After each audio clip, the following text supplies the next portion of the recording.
Josué capítulo 1, nós vamos ler do 1 até o 18, até o final. A palavra de Deus diz assim: Depois que Moisés, servo do Senhor, morreu, o Senhor disse a Josué, filho de Num, auxiliar de Moisés: Meu servo Moisés está morto. Chegou a hora de você conduzir todo esse povo, os israelitas, para atravessar o rio Jordão e entrar na terra que eu lhes dou. Eu darei a vocês todo o lugar que pisarem, conforme prometi a Moisés, desde o deserto do Neguebe ao sul, até os montes do Líbano ao norte, desde o rio do Eufrates a leste, até o mar Mediterrâneo a oeste, incluindo a terra dos hititas. Enquanto você viver, ninguém será capaz de lhe resistir, pois eu estarei com você, assim como estive com Moisés. Não o deixarei, nem o abandonarei. Seja forte e corajoso, pois você conduzirá esse povo para tomar a posse da terra que jurei aos seus antepassados. Seja somente forte e muito corajoso. Tenha cuidado de cumprir toda a lei que meu servo Moisés lhe ordenou. Não se desvie dela nem para um lado e nem para o outro. Assim você será bem-sucedido em tudo que fizer. Relembre continuamente os termos deste livro da lei. Medite nele dia e noite, para ter certeza de cumprir tudo o que nele está escrito. Então você prosperará e terá sucesso em tudo o que fizer. Esta é minha ordem. Seja forte e corajoso. Não tenha medo nem desanime, pois o Senhor, seu Deus, estará com você por onde você andar. Então Josué ordenou aos oficiais do povo: percorram o acampamento e digam ao povo que prepare os suprimentos, pois daqui a 3 dias vocês atravessarão o rio Jordão e tomarão posse da terra que o Senhor, seu Deus, lhes dá. Em seguida, Josué convocou as tribos de Ruben, Gade e a meia tribo de Manassés e disse: lembrem-se do que Moisés, servo do Senhor, lhes ordenou. O Senhor, seu Deus, lhes concede um lugar de descanso e lhes dará esta terra. Suas esposas, seus filhos, seus animais ficarão na terra que Moisés designou para vocês a leste do Jordão. Mas seus guerreiros valentes, completamente armados, atravessarão o Jordão à frente das outras tribos e as ajudarão. Permaneçam com seus irmãos até que o Senhor conceda descanso a eles, como concedeu a vocês, até que eles também tomem posse da terra que o Senhor, seu Deus, lhes dá. Só então vocês se voltarão e se estabelecerão na terra leste do Jordão, o lugar que Moisés, servo do Senhor, designou para que vocês tomassem posse. E eles responderam a Josué: faremos tudo que você ordenar. Iremos aonde nos enviar. Obedeceremos a você como obedecemos a Moisés, em tudo a Moisés. Que o Senhor, o seu Deus, esteja sempre com você, como esteve com Moisés. Quem se rebelar contra as suas ordens e não obedecer às suas palavras, será morto. Seja somente forte e corajoso. Vamos orar, irmãos. Senhor Deus, a tua palavra mais uma vez foi lida. E mais uma vez nós somos carentes da ação do teu Espírito Santo para iluminar as nossas mentes. Deus, transforma aquilo que não é claro num mar tranquilo e límpido, que nós possamos ver com clareza a tua vontade para as nossas vidas. Tira, ó Pai, tudo aquilo que esconde de nós a verdade da tua palavra. Tira, ó Pai, tudo aquilo, ó Pai, que nós usamos para nos esconder da tua palavra. E revela agora, ó Pai, o próximo passo que nós temos que dar na caminhada. Nos ajuda a escolhermos pelo Senhor.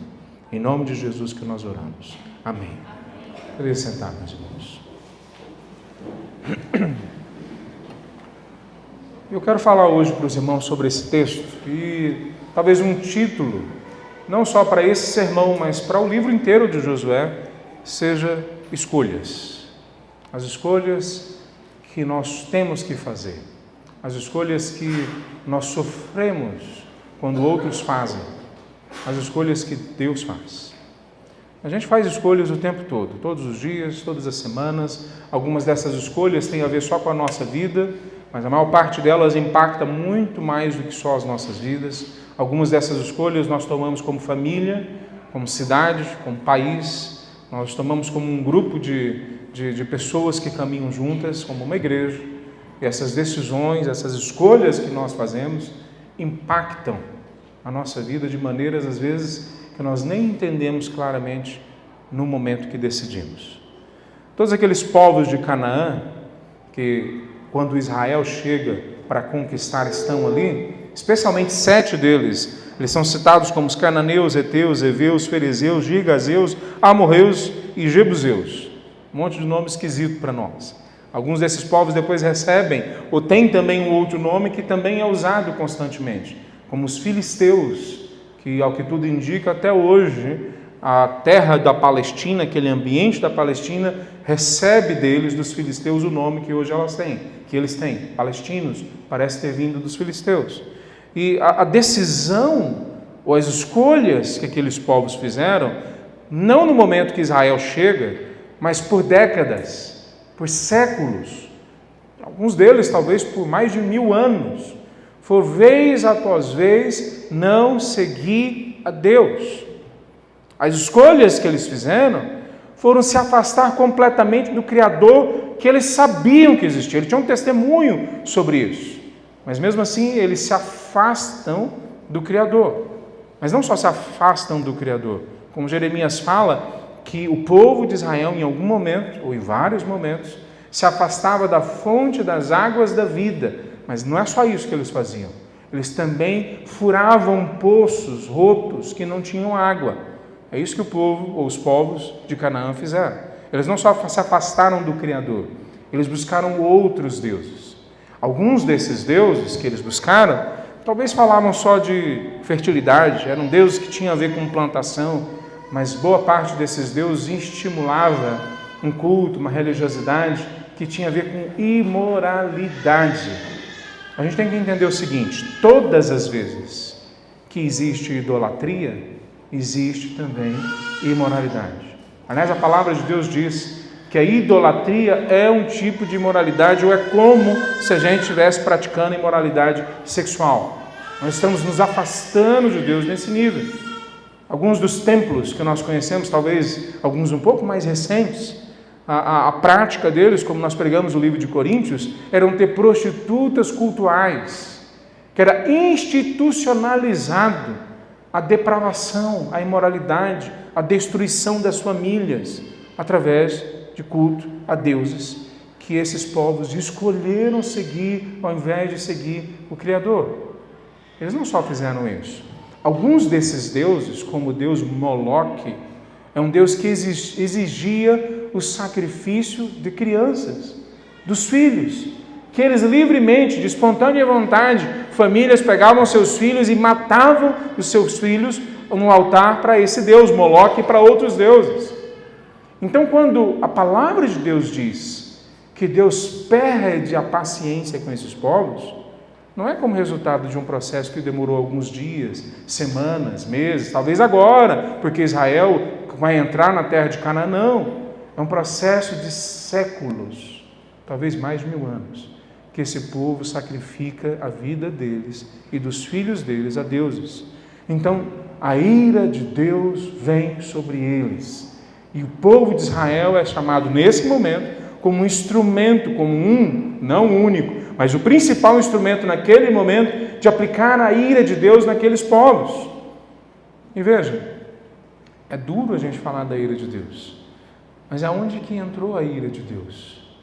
Entrou para trazer justiça, misericórdia, para resgatar famílias e crianças de uma influência que mata as nossas vidas. No Nepal, mais de 12.000 crianças são raptadas todos os anos e são vendidas para a prostituição. Crianças, meninas principalmente, de 5, 6, 7 anos.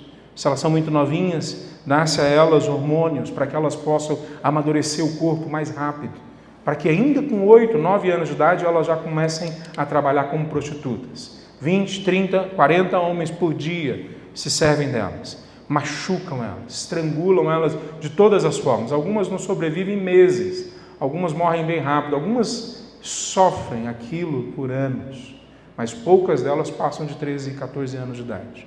Morrem de tudo quanto é tipo de infecção, de dor, de doença, achando que a vida não tem mais nada a não ser sofrimento e dor.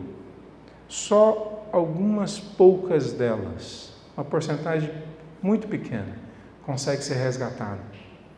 Não pelo governo, não pelas autoridades, não pela sociedade, que todo mundo lucra com aquilo, mas salva, na sua maior parte, por irmãos e irmãs nossos, que se vestem, alguns deles, de homens truculentos, né, como os legendários, e entram no meio de prostíbulos para pegar essas crianças, conseguir entrevistá-las, gastar tempo com elas, tirar foto delas, sair dali e arranjar um processo com um juiz federal para conseguir resgatar uma criança. O processo para resgatar uma criança nepalesa que é vendida no mundo inteiro é dificílimo, caríssimo, exige a coragem de homens que vão enfrentar máfia russa, máfia chinesa, máfia seja qual for, e correndo risco de vida de si mesmo, das suas famílias. Então, irmãos nossos que podem ser colocados hoje como heróis, eles vão e levam a ira de Deus para dentro de prostíbulos espalhados pela Ásia. E com isso eles mostram a misericórdia de Deus, resgatando crianças que lá estão. Mas na Tailândia, nós passamos na Rua Vermelha, numa cidade, de dia, não era a hora que as coisas funcionavam, e aí nos contaram que as famílias davam as filhas para a prostituição. Não eram raptadas. E um dos casais missionários que lá estavam contou o testemunho de alguém, de um irmão nosso, que foi lá tentar resgatar uma dessas crianças que tinha acabado de ser dada. Ela nem tinha sido ainda abusada. E eles conseguiram pegar a criança, mas a hora que eles foram tentar oficialmente levá-la embora, os pais chegaram e falaram, não, a nossa criança vai ficar aqui.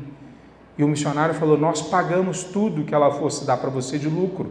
Quanto que custa? Nós pagamos.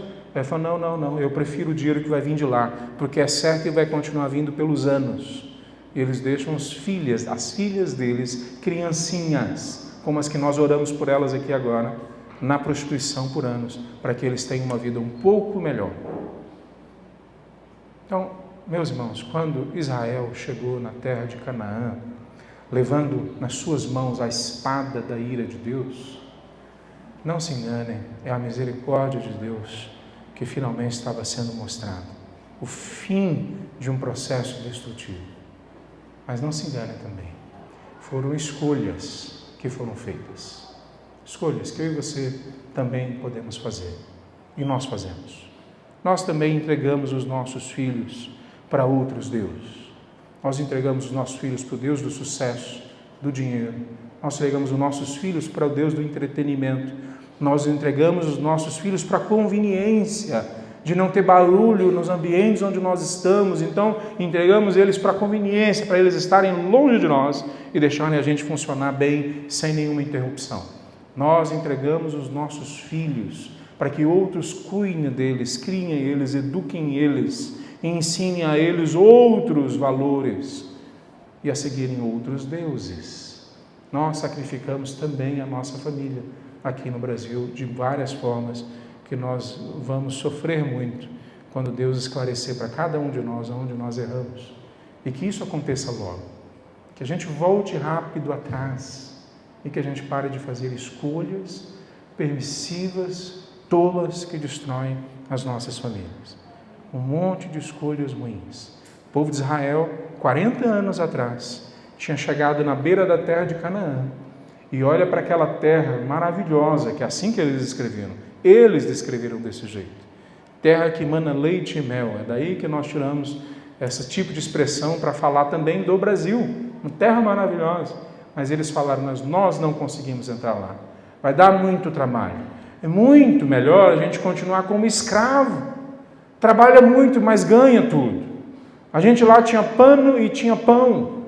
Né? Tinha porrada também, levava paulada, tinha 3 P's, né? Pão, pano e porrada. Agora a gente só tem porrada, a gente não tem nem pão nem pano, né? Só leva pancada da vida. Então não é bem assim que 2 pessoas olharam a história, só 2. Caleb e Josué. Se eu errar o nome delas, eu já sei que eu vou ser corrigido, né? Caleb e Josué.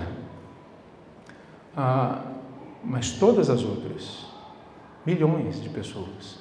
Estima-se que tinha 2 milhões de pessoas atrás de Moisés. Inclusive, Moisés pecou e não pôde entrar naquela terra. Escolhas que eles fizeram. Só 2 pessoas escolheram o caminho certo. E agora, 40 anos depois, está dando para eles um reprise, um novo momento, quase que um déjà vu. Eles vão ver a mesma situação, mas agora eles escolhem o correto. Agora eles escolhem falar: o que o Senhor mandar, a gente vai fazer. É difícil. Sabe qual que é o nível da dificuldade? Tinha acabado de entrar na história da humanidade o uso de carros de ferro. Colocava-se então na guerra um instrumento de guerra que não tinha antes. E Israel não tinha acesso àquela tecnologia. Mas os povos de Canaã, alguns deles tinham. E quando eles falam, então, lá tem carros de guerra, eles estão dizendo, lá eles têm bomba atômica, eles têm mísseis, eles têm foguetes, eles têm coisas que nós não temos. Lá atrás, 40 anos atrás, as escolhas foram: nós confiamos no Egito para nos proteger. Nós confiamos nos homens para nos proteger. Então, eles não são capazes de nos proteger desse exército de inimigos à nossa frente. Agora, 40 anos depois, as escolhas deles são: nós confiamos no Deus Todo-Poderoso, Jeová, que não é Deus de uma terra, que não é Deus de um povo, é um Deus de toda a terra e Deus de todos os povos, é acima de tudo e de todos. E que se Ele que nos mandou entrar, não tem tecnologia, não existe cultura, não existe língua, barreira política, o que seja, que barra a nossa entrada nesse lugar. Essas foram as escolhas deles. Eu não vou falar exatamente sobre isso agora, mas eu quero só dar uma pista para os irmãos de onde esse texto, ou texto como esse, pode nos levar. A igreja ainda hoje tem dito que nós não somos capazes de pegar um avião e ir para esses locais difíceis, de gastar tanto dinheiro com isso, de nos dobrar para aprender 1, 2, 3, 4 línguas. Nós não temos essa condição, talvez uma outra pessoa especial.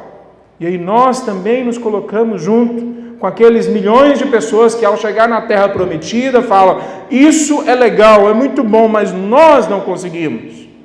Só Josué e Moisés entraram. Assim como só uma pequena parte da igreja hoje fala: eu sou capaz. Não porque eu tenho capacidade, mas que se Deus me chamou, então Ele vai colocar no meu coração, na minha mente, na minha habilidade, o jeito certo, a maneira certa, o como fazer. Mais do que isso, Deus dá mesmo os resultados. Mas, de novo, escolhas. Qual é a escolha que nós vamos fazer?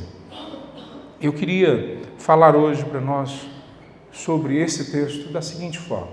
E essa é o resumo que eu creio que esse texto está falando para nós. Deus inclui em seus planos a cada um de nós e a todos nós juntos. Deus inclui em seu plano a cada um de nós e a todos nós juntos. Todos nós quem? Todos nós quem? Seu povo, sua igreja. Não são as pessoas que estão lá fora e que escolheram não seguir a Deus. Então Deus inclui em seu plano cada um de nós e a todos nós juntos, seu povo, sua igreja, e nos faz bem-sucedidos em tudo, à medida que nós obedecemos a sua vontade, ou seguimos a sua vontade. Essa é a verdadeira teologia da prosperidade. Essa é a verdadeira. Quando nós seguimos a vontade de Deus, fazendo o que agrada a Deus, há uma promessa, na verdade várias promessas na palavra de Deus, que as portas vão se abrir, que onde a gente pisar o pé, Deus vai nos dar. Mas veja, não fala na palavra de nenhum momento que Deus vai dar prosperidade financeira do jeito que você quer. Ele vai dar prosperidade para você, para mim, vai nos fazer bem-sucedidos na medida que nós obedecemos a sua vontade e que tem a ver com que tudo que nós recebemos continua sendo dele, deve ser usado para a glória dele, para a honra dele, para os objetivos dele. Então, essa é a teologia da prosperidade verdadeira, bíblica, que quando nós nos agradamos em Deus, Deus se agrada em nos usar e nos dá os resultados propostos por Ele para as nossas vidas. Qual outro resultado alguém poderia desejar mais? Pois aqui é o texto talvez dos mais importantes na história do povo de Israel, acerca do momento em que Deus daí fala: agora chegou a sua hora. É assim que Deus fala para Josué. Eu queria trazer alguns princípios para nós. Primeiro princípio: todos que pertencem a Deus foram escolhidos para serem usados por Ele. Todos que pertencem a Deus foram escolhidos para serem usados por Ele. Há uma diferença entre aquele que não pertence a Deus. Ele pode ser usado por Deus, mas como a mula de Balaão, que não tem entendimento, não sabe quem é Deus, não segue a Deus. Mas não é assim que Deus tem interesse em usar a sua vida. Ele quer usar a sua vida, você que se entregou a Ele, com a clareza para você mesmo, de que você está fazendo essa escolha. E assim um conjunto de escolhas que na palavra de Deus muitas vezes parecem contraditórias. Deus me escolhe, mas sou eu que tenho que escolher por Ele. Essas duas escolhas sempre caminham juntos, a soberania de Deus e a responsabilidade do homem. Mas o fato é que a palavra de Deus, para além desses paradoxos, dessas dificuldades, fala que se você pertence a Deus, Deus escolheu você para ser usado por Ele. O que acontece é que muitas vezes nós demoramos demais. Alguns talvez demoram tanto que a vida parece ter chegado no fim. 80, 90 anos de idade, então elas falam: agora eu entendi, mas os meus dias de força, meus dias de tranquilidade física, mental, se foram. Não é bem verdade essa lógica também. Deus pode nos usar em todos os momentos da nossa vida, mesmo que sejam nos últimos minutos de fôlego que nós temos. Deus pode nos usar. Mas a verdade é que seria muito melhor se a gente se dobrasse a Deus o quanto antes, entregasse as nossas vidas a Ele e nos entregasse ao que Ele nos preparou para fazer. Porque todos os seus, Ele os prepara para serem usados por Ele.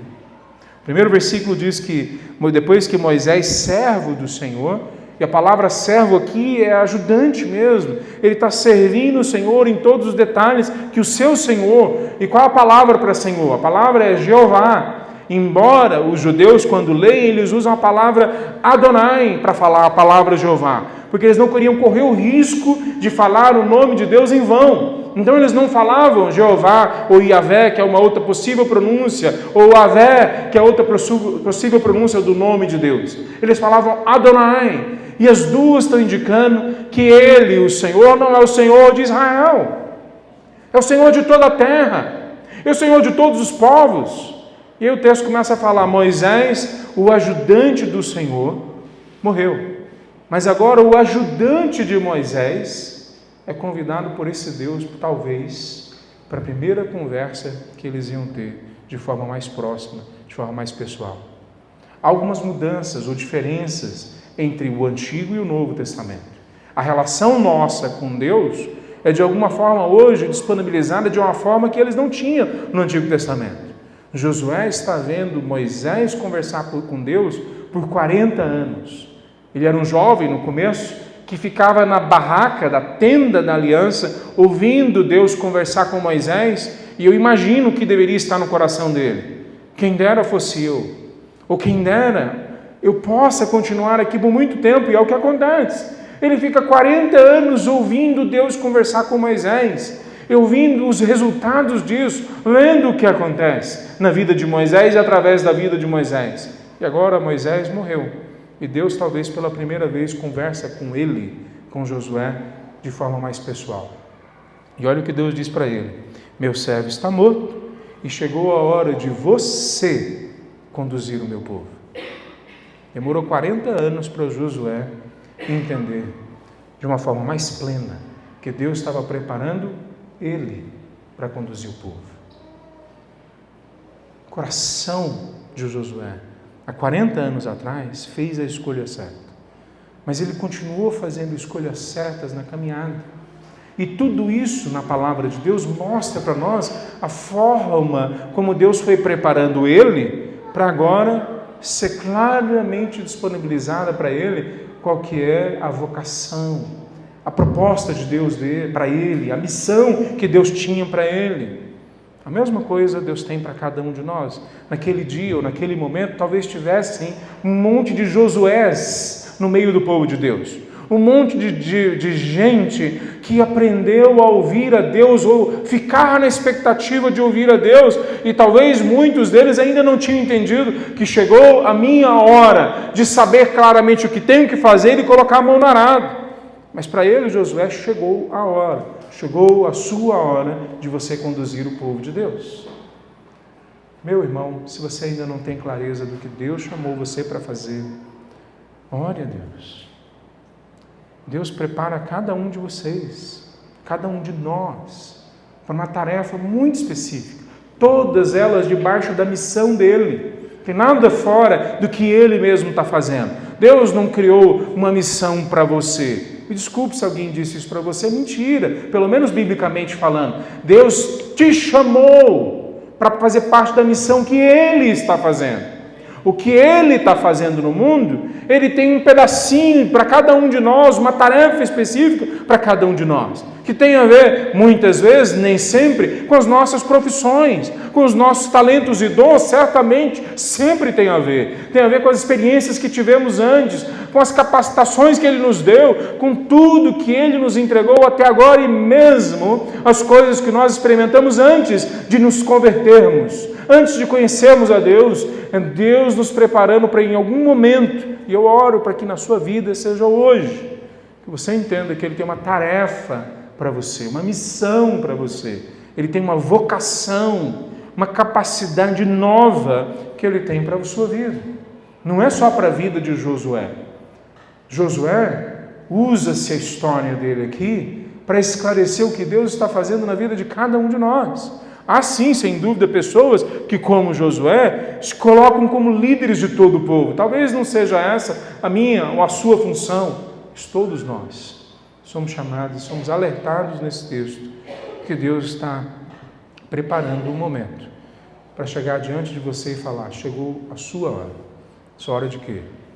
De ter prosperidade, de ter sucesso, de ter tudo que você sonhou na vida?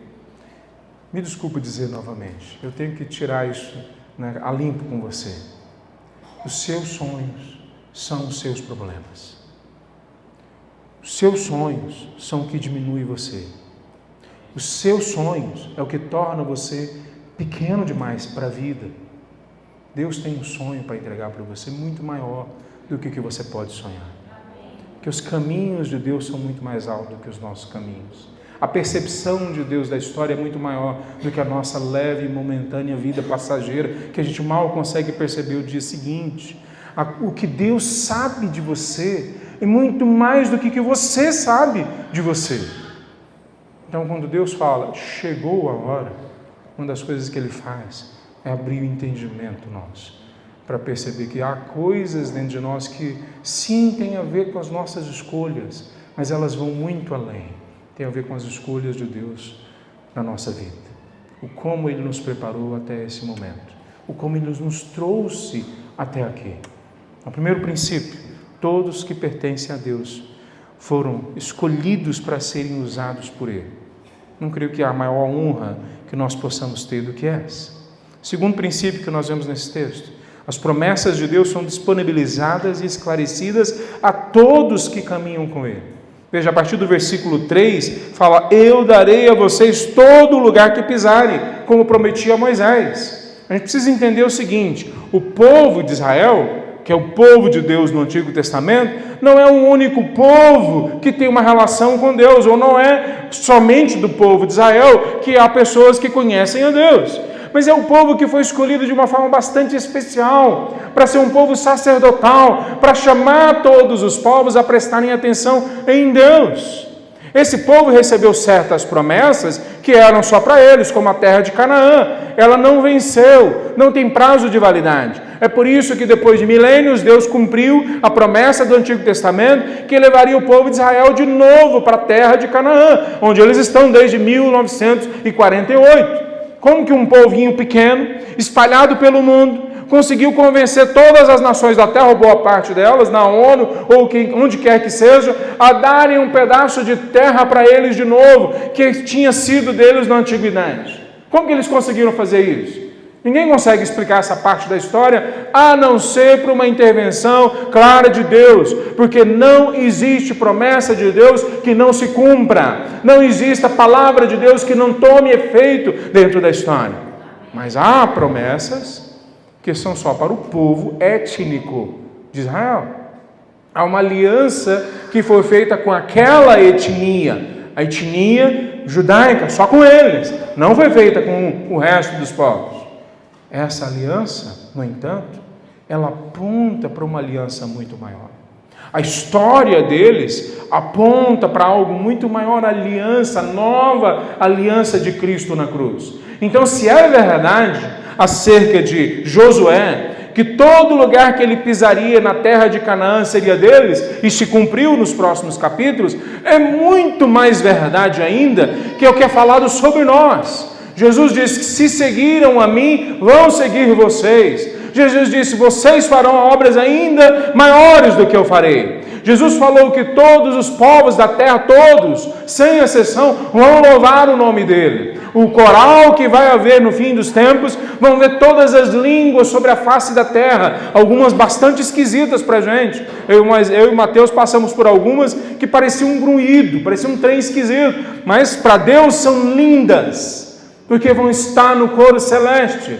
Então, se na palavra de Deus prometeu que o povo de Israel, onde colocasse o pé, seria deles, e Deus deu para eles, nós podemos ter ainda mais certeza de que todos os cantos escuros da sociedade são prometidos que nós, igreja do Senhor Jesus, podemos e devemos entrar, porque Deus nos dá habilidades para entrar lá. Há promessas de Deus, que onde nós chegarmos, pessoas vão entregar os corações delas a Jesus. Chega num país que tem templos espalhados por tudo quanto é lugar, templos de deuses que parecem demônios já nas suas estátuas, e nós sabemos que por trás desses deuses tem demônios de fato, desses ídolos, dessa idolatria, e a gente pensa, como que pode o Evangelho entrar na vida daquelas pessoas? Pois não vai ser para nossa habilidade, mas pela promessa de Deus sendo cumprida na história, que todos os povos, todas as línguas, todas as famílias da terra vão ser tocadas pela graça de Deus. O que falar sobre isso, meus irmãos? Quando eu vejo os nossos irmãos queridos perdendo tempo com teologia coach, sabe, com teologia da prosperidade, achando que isso sim é que dá um plus na vida, né? A minha melhor versão, eu fico com um misto de dó. Como é que eu posso ter outra coisa? E ao mesmo tempo de um, eu ia falar ira, mas alguns podem entender errado, de raiva, porque nós temos tão pouco tempo para falar da graça de Deus, e vem um desgramento e começa a falar que Deus tem para você, é que você fica rico. O que eu respondo para um pastor que foi preso 3 vezes e sofreu tortura de todo jeito e vai para o curso que nós estamos dando no Nepal, para agora sim a gente ensinar ele a plantar uma igreja, depois de ele ter plantado 12 igrejas, com 72 anos de idade. E aí vem um cara aqui e diz para mim que ficar rico é o propósito de Deus para a minha vida? Isso é muito pequeno, isso é muito menor do que Deus tem para nós. O que a gente fala para um grupo de irmãos nossos que tem que mudar para um outro país para preparar os seus missionários, para voltar para dentro da fornalha de novo e servir a Deus nos piores lugares, e a gente vê a alegria, a exuberância, a vida, o sonho, a missão fluindo na vida deles? O que a gente fala quando a gente compara essas coisas? Uma igreja morta, tentando se manter em pé através de artifícios absolutamente supérfluos, e uma igreja viva, que não tem recursos, que não tem liberdade, mas tem todas as promessas de Deus sendo cumpridas nas suas vidas. Então, os seus sonhos são a sua maior fraqueza. Chega diante de Deus e fala: Senhor, eu quero as tuas promessas. As promessas de Deus são disponibilizadas e esclarecidas a todos que caminham com Ele. Veja, Deus está falando sempre a mesma coisa para a gente. Aonde a gente colocar o pé, vai ser nosso. Não nosso, meu. Nosso, do corpo de Cristo, do propósito de Deus. Se nós entrarmos na mídia, obedecendo a Deus, fazendo a vontade de Deus, não tem ninguém. Não porque a gente é bom, é porque Deus vai na nossa frente. Se a gente abrir uma empresa na vontade de Deus, servindo a Deus, a nossa empresa não vai ter ninguém. Não é que não vai ter ninguém para se comparar com a riqueza que nós vamos acumular. Não vai ter ninguém para se comparar com a excelência que nós vamos entregar, com o testemunho que nós vamos gerar, com a paz e alegria que vai ser construída naquele ambiente, com a família sendo construída em todo esse processo.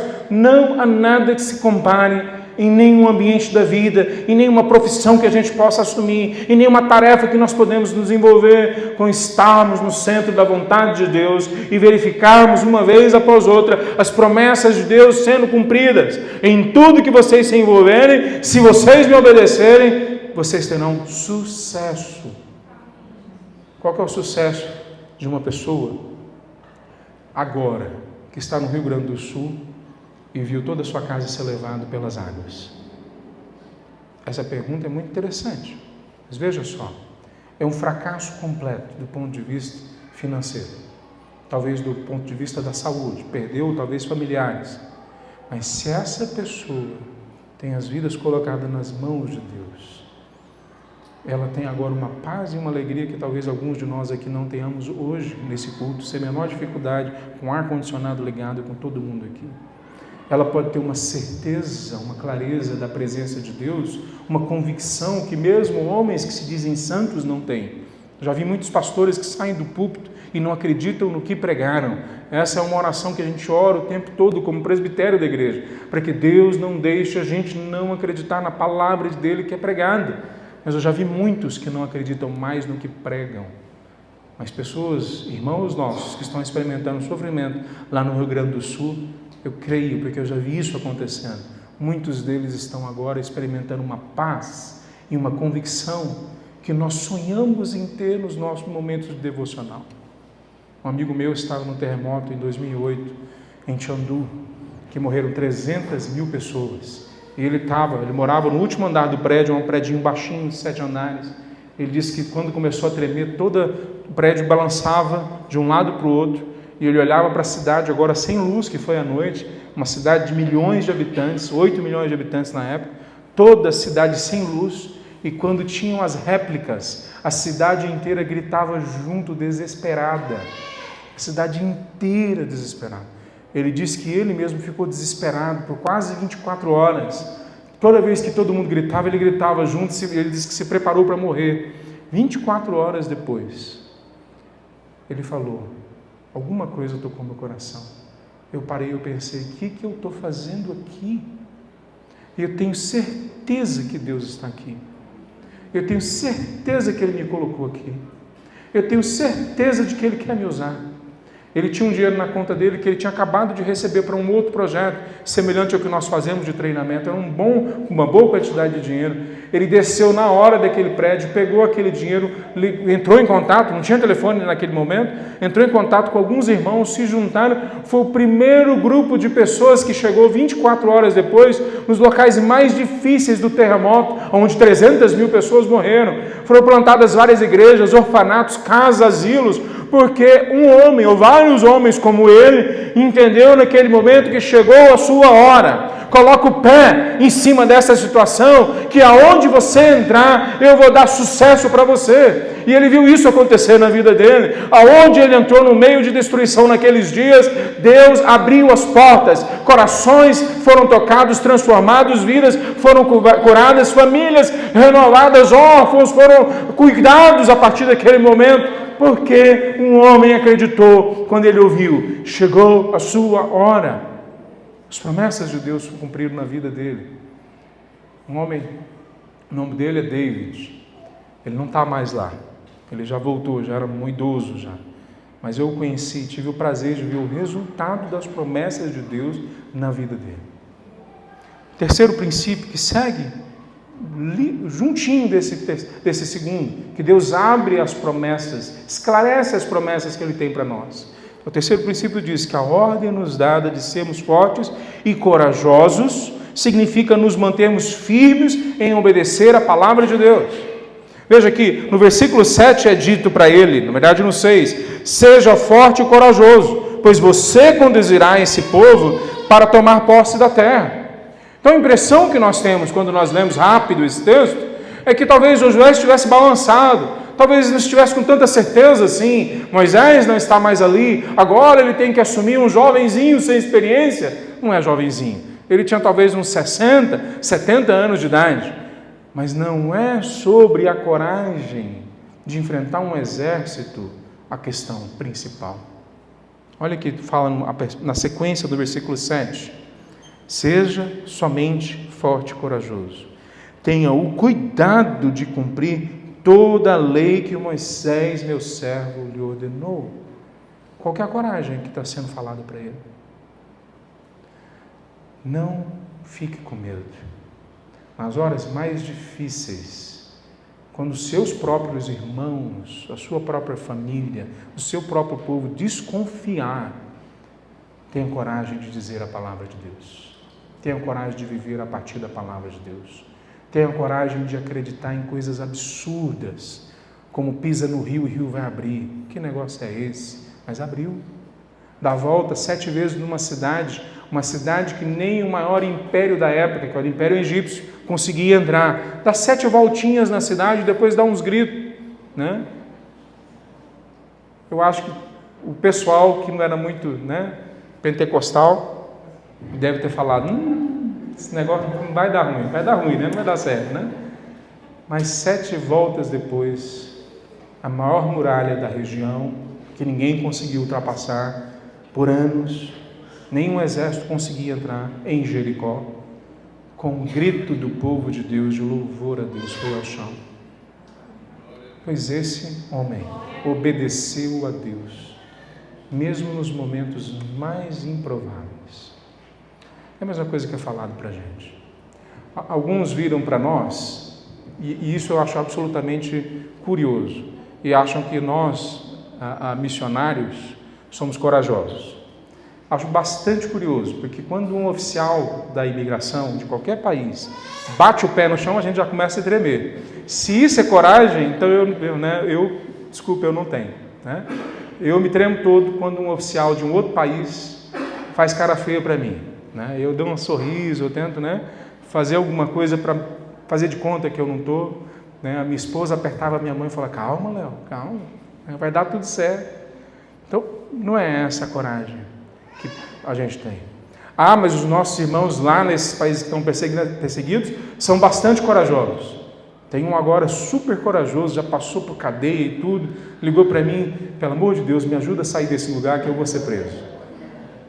Não é essa coragem, meus irmãos. Essa coragem todos nós podemos ter mais ou menos. Em alguns momentos Deus nos dá realmente um banho de coragem, uma unção de coragem que a gente não tinha antes. Mas sabe o que é que nós confundimos com coragem? Obediência. Obediência. A gente vê uma pessoa obediente, a gente fala, ela é corajosa.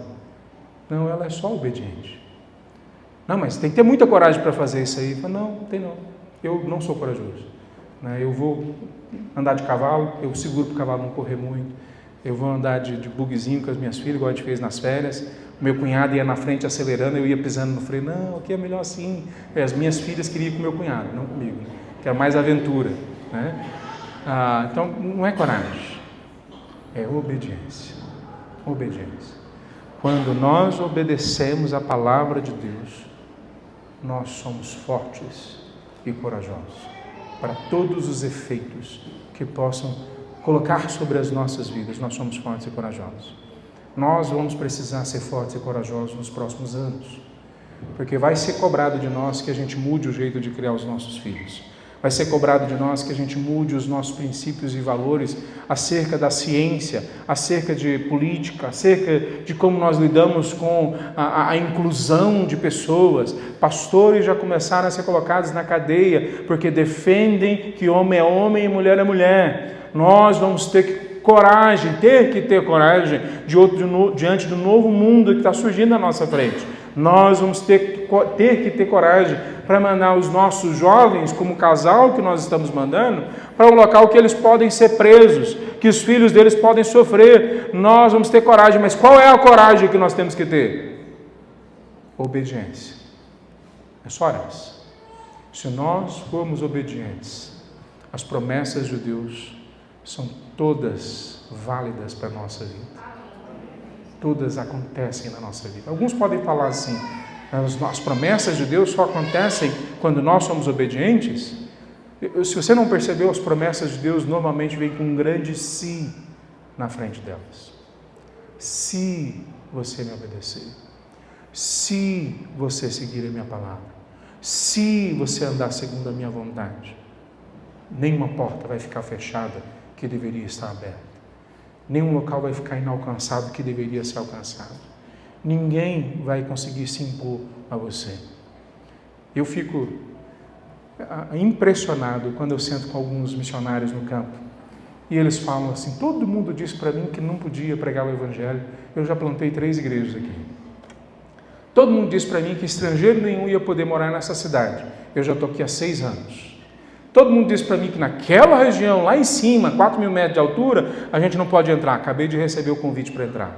Todo mundo disse para mim que há 18, 20, 30 anos, ninguém entrava nessa região. Eu entrei, plantei uma igreja, abri uma empresa, porque as portas do inferno não podem rivalizar a igreja do Senhor Jesus. Mas qual igreja do Senhor Jesus? A igreja obediente do Senhor Jesus. A igreja que não é obediente, portas vão se abrir, mas não necessariamente são as portas do céu. Não necessariamente são as portas que Deus tem para eles. 4º princípio. Eu estou passando um pouco rápido, eu sei, mas por causa do tempo. Eu por mim ficava bastante tempo. Que texto maravilhoso, o livro de Josué inteiro. Mas 4º princípio, Deus usa os seus servos, os líderes do seu povo, para nos esclarecer via a sua palavra, como obedeceu. Deus sempre usa os seus líderes, sempre. Não há um momento na história que a gente não veja Deus levantando homens e mulheres para, através de falar a palavra de Deus, esclarecer o que Deus quer para eles, como que eles têm que obedecer. Exatamente como eu estou falando aqui hoje, mas tantos outros momentos nós falamos de outras formas, através do ensino, através do testemunho, através do aconselhamento, através de conversas cotidianas, coloquiais que nós temos por aí. Deus levanta homens e mulheres do nosso meio. Veja, Josué entende isso. No versículo 10, ele fala, ele acaba de conversar com Deus e agora ele vai para um retiro para descansar. Agora ele vai fazer uma coisa maravilhosa. Não, o que ele faz na sequência? A mesma coisa que Deus acabou de fazer com ele, conversar com ele, agora ele vai conversar também com os líderes que estão em volta dele. Ele repete o processo, o que Deus fez com ele, agora ele faz com o pessoal. Olha, é assim e assim e assim que vocês têm que fazer. Daqui a 3 dias nós precisamos de suprimento, nós vamos entrar na terra que nós não conseguimos há 40 anos atrás. Ele fala um conjunto de coisas, preparando agora esses líderes para ouvirem e obedecerem a palavra de Deus. Meus irmãos, nós temos 2.000 anos de história da igreja. Homens durante os séculos têm falado a nós, escrito livros. Hoje nós temos homens e mulheres pregando em todo canto acerca da palavra de Deus, sobre o que nós temos que fazer. Josué não foi o primeiro e não foi o último. Josué não fez algo que era um plano de homens para poder então exercer domínio e liderança sobre as pessoas. Josué colocou em prática o que Deus falou para ele fazer. Lidere o povo para eles irem na direção de obedecerem a minha palavra. Veja, quando nós olhamos esse tipo de experimento diante dos nossos olhos, um povo surgindo, fica claro algo que deveria acontecer o tempo todo entre nós. Nós deveríamos testar os nossos líderes. Nós deveríamos testá-los, talvez por anos, alguns deles, se são jovens demais, mas certamente em atividades diferentes, para ver se eles conseguem de fato entender a palavra de Deus e colocá-la em prática na casa, na família, no dia a dia. Mas uma vez que nós testamos os nossos líderes, nós deveríamos ouvi-los com atenção, porque eles prezam pela nossa alma, como diz lá em Hebreus. Porque eles cuidam de nós, apresentando a palavra de Deus, porque nós os testamos antes, para saber se eles servem a Deus com firmeza. Porque é isso agora que está acontecendo no meio do povo de Israel. Eles têm clareza acerca desse líder que se chama Josué. Ele sabe que ele vai falar a palavra de Deus. Assim como Samuel, em outro momento, no capítulo 3 de 1 Samuel, sai de um tempo de criança, adolescentezinho, que ouve a voz de Deus pela primeira vez e fala: eis que estou aqui, Senhor, fala que o teu servo ouve. E na sequência esse jovenzinho se torna um homem no passar dos anos. E no final do capítulo 3 é dito que as pessoas ouvem a voz de Samuel e entendem que é Deus que está falando.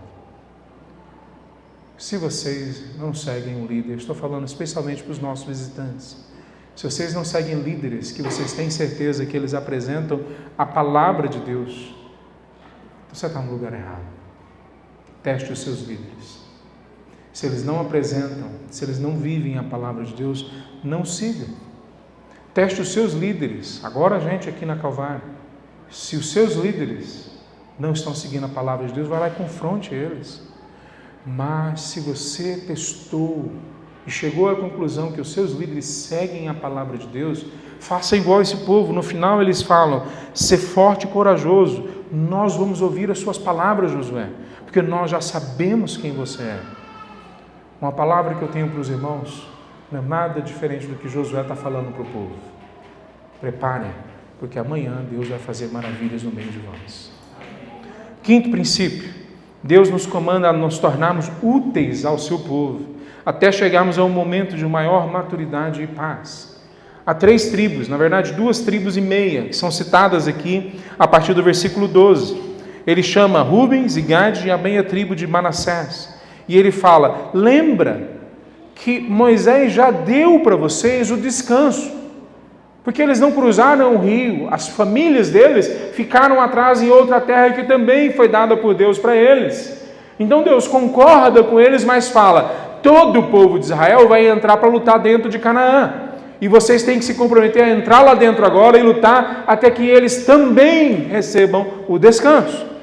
Bom, o descanso na palavra de Deus tem significados diversos, não é um só, mas via de regra tem a ver com essa certeza de estar onde Deus me colocou, de estar no centro da vontade de Deus, de conseguir dormir à noite tranquilo, porque sabe com convicção no coração e com a realidade dos fatos externos que Deus é o que o colocou ali. O descanso que é dado para o povo, essas 2 tribos e meia, é saber que agora elas estão na terra que Deus mandou, fazendo o que eles deveriam fazer, e eles estão sendo cuidados sobre as promessas de Deus. Mas as 9 tribos e meia ainda não haviam recebido o seu descanso. E agora eles têm que cuidar das 9 tribos e meia juntos, até todos receberem o resultado da promessa de Deus na vida deles. Óbvio que para o povo de Israel, na aliança lá que eles tinham com Deus, que nesse ponto não se aplica a nós, ela tinha muita clareza, havia um momento histórico que ela ia ser cumprida. Mas de novo, ela aponta para uma outra realidade, a realidade que hoje nós vivemos.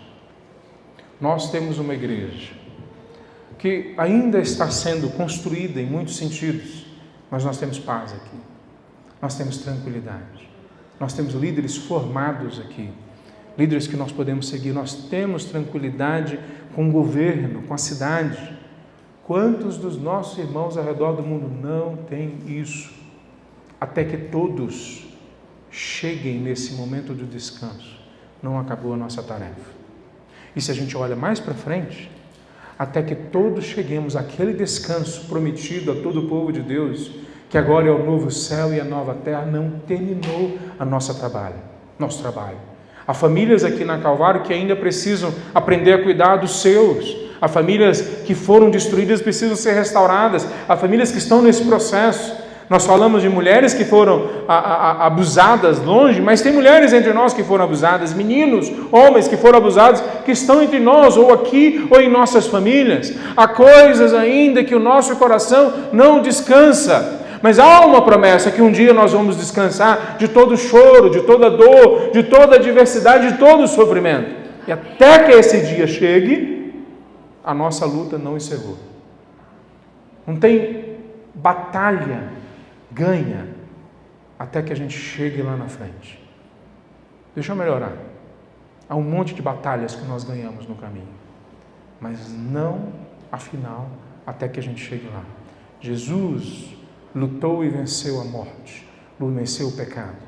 Mas Ele nos colocou agora para nós enfrentarmos essa realidade em nome dEle, para que todos os homens, todas as mulheres, todas as famílias ouçam da paz que vai além de todo entendimento, até que todos cheguemos à medida da estatura de Cristo Jesus, como Paulo fala, até que todos cheguemos lá, até que todos os povos ouçam, como nós falamos em missões.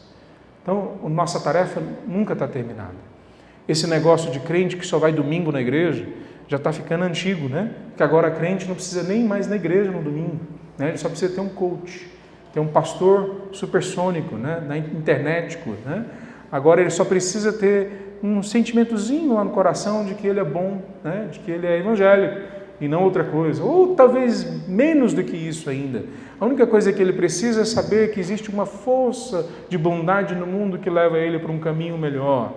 E aí, como eu falei em outro sermão, nós pavimentamos a nossa estrada, deixamos ela bonita até chegar no inferno, porque esse é o fim de todos aqueles que não resolvem buscar, escolher pelo descanso que só pode ser encontrado em Cristo Jesus. Esse grupo, essas 2,5 tribos, vai até o final. Se você ler o livro de Josué todo, na verdade, até antes do fim, já acontece isso, eles ajudam o povo, o resto do povo a conquistar o descanso, o resultado da promessa, a convicção que eles estão no local onde Deus mandou eles estar. Nós temos essa mesma tarefa com os nossos irmãos de perto e os nossos irmãos de longe. Há algo que a gente precisa entender, conectado com esses 2 ou 3 últimos princípios que eu falei, que quando nós fracassamos em obedecer a Deus em uma área, porque nós decidimos, escolhemos não obedecer, porque nós talvez não tenhamos clareza completa acerca de como obedecer, e aí nós escolhemos não ir mais à frente. Quando nós fazemos isso, nós não estamos só errando num ponto, nós estamos produzindo uma série, né, um efeito dominó nas nossas vidas. Quando nós fracassamos em obedecer a Deus, em ser fiel a Deus no que Ele nos falou, nós vamos fracassando em outras coisas, até a nossa vida está tão distante de Deus, que a gente não sabe nem mais diferenciar o que pertence a Ele e o que não pertence a Ele. E esse ponto aqui eu gostaria de trazer para o centro agora, nesse ponto. Quando nós fracassamos em cuidar uns dos outros, seja quais forem os motivos, porque agora a gente não tem tempo, porque a gente tem muita coisa para fazer na igreja, porque agora a gente não tem tempo, porque agora a gente tem uma família, filhos para cuidar. Quando nós fracassamos em cuidar uns dos outros, nós fracassamos em mostrar para o mundo que nós pertencemos a Cristo Jesus. Nós somos discípulos dele. João 13, versículo 35. Você pode ler lá. Eles vão saber que nós somos verdadeiramente discípulos de Jesus quando nós cuidarmos uns dos outros.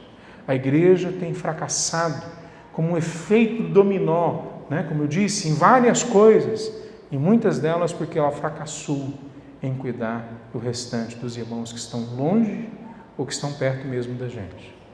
Há muita terra para ser invadida ainda, há muito chão para ser pisado, há muito coração para ser transformado, há muita escuridão para que a luz ainda entre através de você e de mim, entrando naquele local.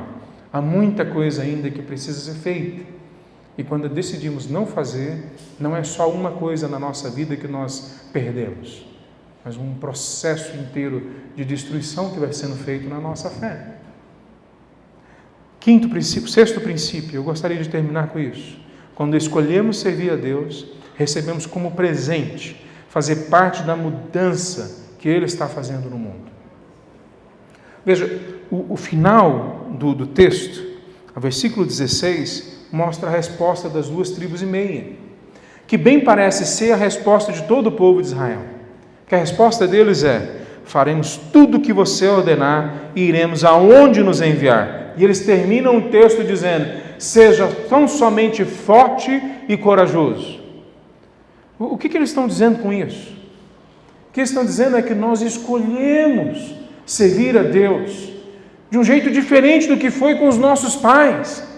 Nós não vamos seguir a tradição dos nossos pais, na nossa cultura goiana, ou qual seja a tradição. Nós vamos seguir o Senhor. Nós não vamos seguir o fracasso do passado, das pessoas que nos antecederam. Nós vamos seguir agora o Senhor contra todas as probabilidades. Há exércitos maiores do que a gente, cidades mais fortificadas do que a gente, uma terra que não pertence a gente. Há um Deus que eles ainda não conhecem.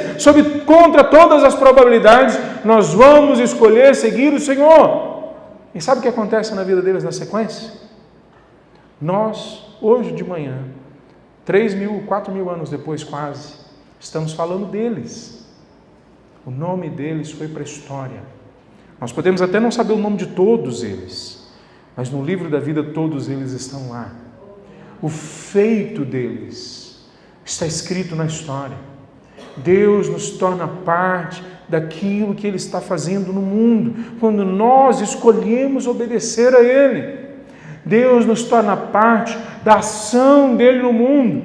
Mesmo pessoas que não são crentes, muitas vezes são impactadas por essa verdade. Deus nenhum faz isso, o nosso Deus faz isso. Ele envolve a gente numa tarefa que vai para além da capacidade das maiores empresas, dos maiores intelectuais. Ele envolve a gente em receber resultados que ninguém jamais sonharia que alguém poderia receber. Ele envolve a gente numa história que de forma alguma a gente conseguiria chegar lá, quando nós simplesmente escolhemos fazer parte do que Ele está fazendo, obedecer a palavra dEle, seguirmos a vontade dEle. Então, de novo, não é acerca de coragem, não é acerca de coragem, é acerca de obediência, é acerca de obediência. Os nossos missionários nós vamos enviar daqui semana que vem. E eu queria dizer que o Zeca é um exemplo de coragem. Mas eu que acompanhei o Zeca quando ele foi a primeira vez, e igualzinho a mim, ele não me pareceu nada corajoso, a não ser quando a gente olhava a obediência e interpretava como coragem. Eu vi o Zeca, anos atrás, saindo de um menino cheio de sonhos, para se tornar um homem cheio de experiências com Deus. Assim são os missionários, homens e mulheres que a gente tem conhecido. Uma irmã nossa está lá no Nepal, 17 anos atrás, ela passou em outro país, que acreditava ser para onde Deus tinha mandado ela. Não era. Deus confirmou, ela foi para o Nepal. Abriu 2 orfanatos, um para meninos e um para as meninas. Algumas das fotos que nós mostramos ali, a gente estava na casa dela. E nós, vendo o trabalho dela, ela trabalha 16, 17 horas por dia, faz um monte de coisa para cuidar daquelas crianças, levanta dinheiro de tudo com que é jeito, e cuida delas com uma paixão, com um carinho, cuidou da gente, a gente falando que não precisava, ela cuidava da gente, quase perdendo um avião por causa dela, porque ela queria cuidar tanto que não prestou atenção no horário do voo. Uma mulher, para todos os efeitos, corajosa, acima da medida. Mas o que é mais interessante para mim, mais marcante para mim, é que num país onde as próprias famílias entregam suas crianças, uma brasileira está fazendo parte de uma mudança histórica, para além de todas as probabilidades. Ela não tem dinheiro para pagar tudo, ela não tem condições de fazer tudo, mas Deus por 16 anos está usando ela para fazer. Eu vejo alguns de vocês aqui muito mais capazes do que ela, mas talvez... ela começou a servir como missionária com 40 anos, hoje ela está com quase 70 anos de idade, né? Então aí eu vejo alguns chegando na minha idade com 50 e falam, não tenho mais força para fazer nada, né? E eu olho para esse texto de Josué, e Josué mesmo ouve depois Caleb dizendo no capítulo 14, eu sou tão forte hoje quando eu tinha 40 anos. E quando Caleb diz isso, ele tem 85 anos. Porque a força que ele está se referindo, de novo, é a força da obediência, de escolher fazer o que Deus manda ele fazer. Eu queria concluir, meus irmãos, de 2 maneiras, que na verdade é uma só. Avalie as coisas que você diz entender da vontade de Deus. Avalie isso agora. Olhe para dentro do seu coração e fala, será que eu entendi mesmo a profissão correta, a igreja correta, as coisas que eu estou fazendo realmente refletem uma relação com Deus, avalie isso. O jeito que você faz é tão importante quanto o que você faz. Então, avalie se o que você está fazendo tem a ver com a vontade de Deus. Porque essa é toda a questão acerca do povo. O povo de Israel, eles não entram na terra prometida porque eles não escolhem fazer a vontade de Deus. Muitos de nós estamos deixando de viver as promessas de Deus nas nossas vidas, porque em áreas, às vezes, escondidas dos outros, nós optamos em não obedecer a Deus. Então traga, se você não quiser falar para os outros, traga para você mesmo. Eu sei que eu não estou obedecendo a Deus nisso, na minha relação com a minha esposa, na minha relação com o meu esposo, na minha moralidade, na minha ética, no jeito que eu lido com o meu emprego. Então, aonde é que você sabe que você não está seguindo a vontade de Deus? Aí a segunda forma que eu queria terminar com os irmãos. Pare de inventar desculpas para não obedecer à vontade de Deus, para não escolher a Deus. Não fale que é porque você é um fraco, porque isso todo mundo já sabe. Você é mesmo. Eu sou o principal fraco que existe aqui diante de todos. Então não fale que você não tem condições, eu também não tenho. Não fale que você não sabe como que é, eu também não sei um monte de coisa. Não sabe que você não tem condições de bancar isso, porque ninguém tem. Então para de se esconder atrás dos seus sonhos, para de se esconder atrás dos seus fracassos, para de se esconder através dos seus planos. Pare de se esconder e fale: Senhor, o que eu sei da Tua vontade, hoje eu quero que o Senhor me habilite a fazer. Eu escolho o Senhor. Contra todas as probabilidades, eu sei que o Senhor vai me ajudar a realizar aquilo que é a Tua vontade na minha vida. Então, o que é que você interpretou, identificou que você está fazendo que não é da vontade de Deus? Identifique agora, então, o que é da vontade de Deus, que você já sabe. O que você não sabe, fique tranquilo. Nas próximas semanas, meses, nos próximos anos, Deus vai mostrar para você. É só você gastar tempo com a palavra dEle, com o povo dEle, orando a Ele, que Ele vai mostrar. Mas o que você já sabe da vontade de Deus, coloque em prática. Porque essa é o começo para a gente começar a abrir as portas para as promessas de Deus fluírem em nossas vidas. A verdadeira teologia da prosperidade, que é quando nós fazemos a vontade de Deus, Ele joga fora os nossos sonhos mesquinhos e pequenos e coloca para funcionar a vontade dEle plena nas nossas vidas, o sonho que Ele tem para nós. E nós vamos ser bem-sucedidos em tudo que nós tocarmos quando assim nós fizermos. Vamos ficar em pé, meus irmãos? Toda glória seja dada ao nome de Deus. Assim como Josué, nós possamos também nos dobrar diante dEle.